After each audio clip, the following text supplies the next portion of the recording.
isa-isang inuumpong para magising at mamulat kayo sa katotohanan na di nyo kaya sabayan ang mga baguhan na gumagawa ngayon na mga mabibilis. Kahit na anong gawin nyo, di na kayo babangis. Huwag nyo napilitin kung di nyo rin naman pala kaya, dahil nakakaawa ka kung ikaw ay manggagaya ng mga estilong nakaporma na sa tao pre. Bakit akala mo kasi na ikaw ang matindi? Kaya kahit isa ay wala sa iyong rumirespeto. Puro ka kasi yabang at puro ka lamang invento. Invento ka ng invento kaya wala naniniwala. Akala mo siguro sila ay natutuwa sa iyong pinagagawa. Ikaw ay parang may sante pero ayos lang yan, isa ka naman taong plastic. Bakit ba pinipilit yung harangan ng landas ko? Ang kakapal din pala ng mga pagmumukha nyo. Akala nyo siguro ay nakakatawa pa ano. Nagbubushit na ako, konting-konti na lang. Tatamaan ng lahat ng mga mahilig magpatama. Mga wala namang alam na bibiling mga bida. Akala mo kasi kung sino kung mas tama. Mga bobo naman pagdating sa pagrarap ay walang pangalan. Bago ka magsalita ay dapat magaling ka na. Hindi yung puro yabang lang, wala ka naman talaga kwenta. Ang mga sinusulat mo ay puro lang kahambugan. Hindi ka naman magaling kaya hanggang dyan ka na lang. Sa iyong kinatatayuan ay hindi makakaalis. Ang dapat para sa iyo ay dapat na idinidis. Sapagkat wala kang bilang sa larangan na ito.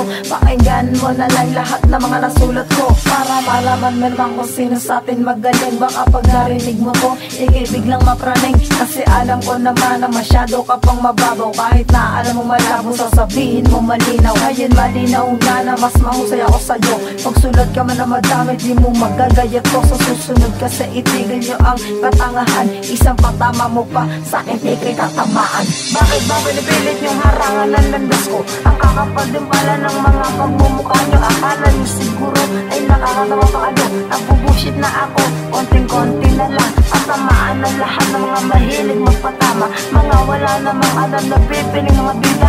Akala mo kasi kung sino kung mas tama. Mga bobo naman pagdating sa pagrarap ay walang pangalan. Ano di mo ba matanggap na kaya kong gumawa? Kahit na ano lalim ay kaya ko yung itugma. Kahit pilitin mo man na ako ay ilubog, mas mabuting kaluluwa mo na lang ang masunog sa impyerno. Dahil dun ka nababagay dito sa mundo, di ka sa amin pero mo ay hanay. Kasi di ka pasanay, utak mo matamlay. Alam mo namang underground na labanan. Baka ikaw ay humandusay. Pinangangaralan kita para matauwang ka. Tanda-tanda mo na ginagawa ka nilang bata. Di ka ba nahihiya sa inyong ginagawa? Ano ba ang lahi nyo? May sa demonyo ka ba? Di na ko magtataka kung sa bagay tanga ka. Pag nagsusulat, nakakabobo ka. Bobo ka na nga tanga ka pa. Anong klase ka ba? Talaga sabihin mo nga sa'kin tangina mo ka. Gago. Bakit ba pinipilit yung harangan ng landas ko? Ang kakapal din pala ng mga pagmumukha nyo. Akala nyo siguro ay nakakatawa pa kayo. Nagbubushit na ako, konting-konti na lang. At tamaan ng lahat ng mga mahilig magpatama. Mga wala namang alam nagbibiling mga bida. Akala mo kasi kung sino kung mas tama. Mga bobo naman pagdating sa pagrarap ay walang pangalan.